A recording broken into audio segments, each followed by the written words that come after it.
In today's video, I'll be unboxing the Apple iPhone 14 Pro and the Apple iPhone 14 Pro Max and breaking down all the specs on the phone. It's important to watch the video all the way to the end because Apple has made some major changes towards the new iPhone 14 lineup that can actually affect you from using it. Apple iPhone 14 Pro starts from $999 and Apple iPhone 14 Pro Max starts from $1099. And that price depends on how much storage you would need for your device. This device comes in 4 different colors, such as space black, silver, gold, and deep purple. Now, before I get into the unboxing, I just wanted to point out that if you look at the box, you can see that the iPhone branding actually matches the color of the phone that's inside of the box. In my case, both phones are deep purple. Let's unbox the iPhone 14 Pro Max with 1 terabyte of storage. As I open the box, the first thing you will see is the purple iPhone, which is the newest color Apple has released this year. Apple did provide a USB Type-C to Lightning cable and some paperwork. Inside of both boxes, the iPhone 14 Pro and iPhone 14 Pro Max both have paperwork and a lightning cable inside. Once again, Apple did not provide a charger. I actually have to go out and purchase one.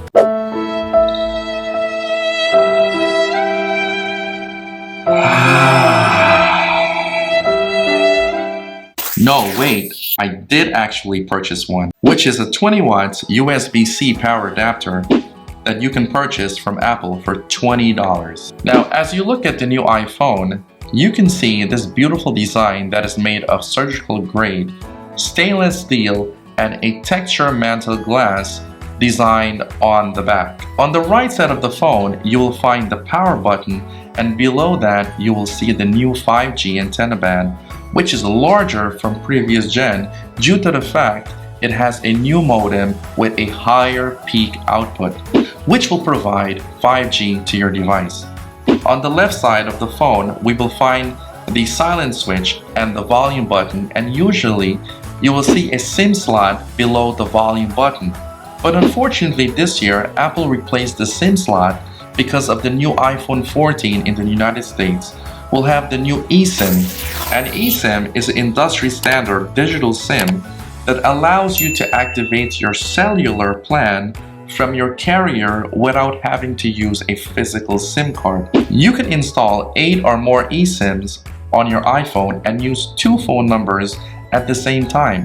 Check the link I have left in the description to make sure your wireless carrier supports eSIM activation before purchasing any version of the iPhone 14.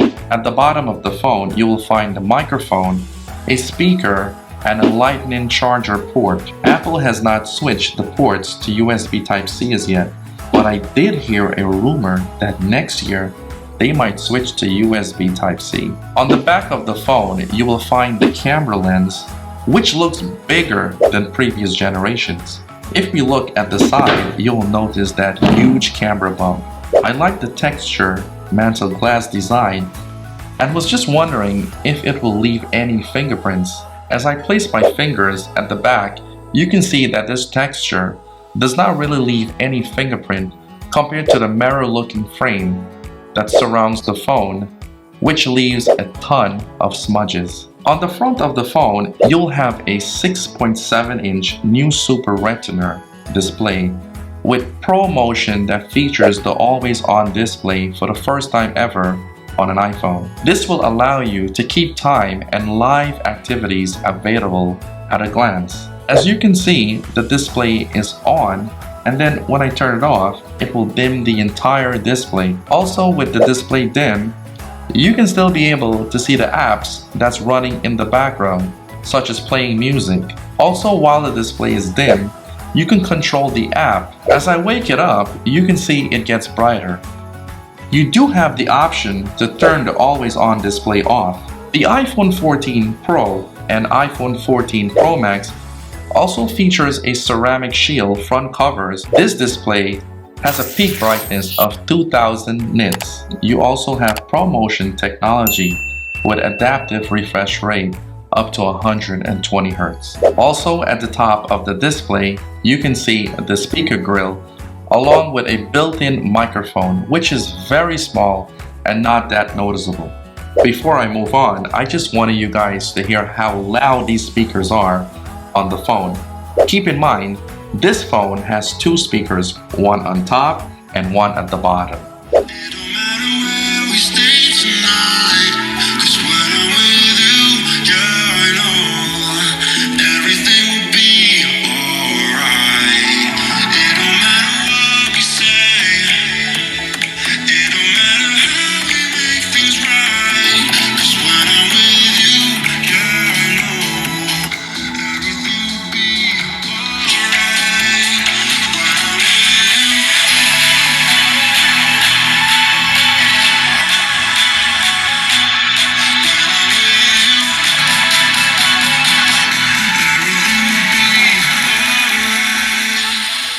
I'm very impressed how loud these speakers are. The highs and the mid-range sounds crisp and clear. On this device, there is a true depth front-facing camera that is 12 megapixel and has an aperture of f1.9. The true depth camera would enable facial recognition for unlocking your device and using Apple Pay to complete your purchase. Now, if you look at the top of the display, there's a small cutout notch, which is new on the Apple iPhone. This cutout notch is called the Dynamic Island. What it does, it enables new ways to interact with the phone, such as providing real-time alert and notifications in iOS 16. The Dynamic Island is active to allow users to easier access control with a simple tap and hold. A single tap opens the app, and if you hold down the Dynamic Island, it will expand. Let me show you an example. Let's open the timer app and start it. As I swipe up, you'll notice this timer went into the Dynamic Island. Keep in mind, it is still running in the background, and since it went into the Dynamic Island, you can view that timer through the Dynamic Island. If you click on the Dynamic Island, you can click the timer and it will open the timer app. The Dynamic Island can have different size due to the face identification, incoming call, and navigation. The Dynamic Island can change different size due to the face identification, incoming calls, navigation, depends what app you're using. The main camera is 48 megapixel with f1.8 aperture. The telephoto lens is 12 megapixel with 2.8 aperture, which will give you 2 times better low light photos. And the ultra wide is 12 megapixel and it has an aperture of f2.2, which will be able to give you sharper and brighter macro shots. Apple has changed their camera with 48 megapixel sensor, which will be able to capture more light and produce sharper and clearer image with its quad pixel sensor. Also, they have added a photo engine, which is an enhanced image pipeline that dramatically improves low light photos. Now, the great thing about the camera is because of its resolution, which you'll be able to zoom 3 times while cropping into that image and not lose a single quality. Now, here are some images I've actually taken outside. Do comment and let me know what you guys think about these photos.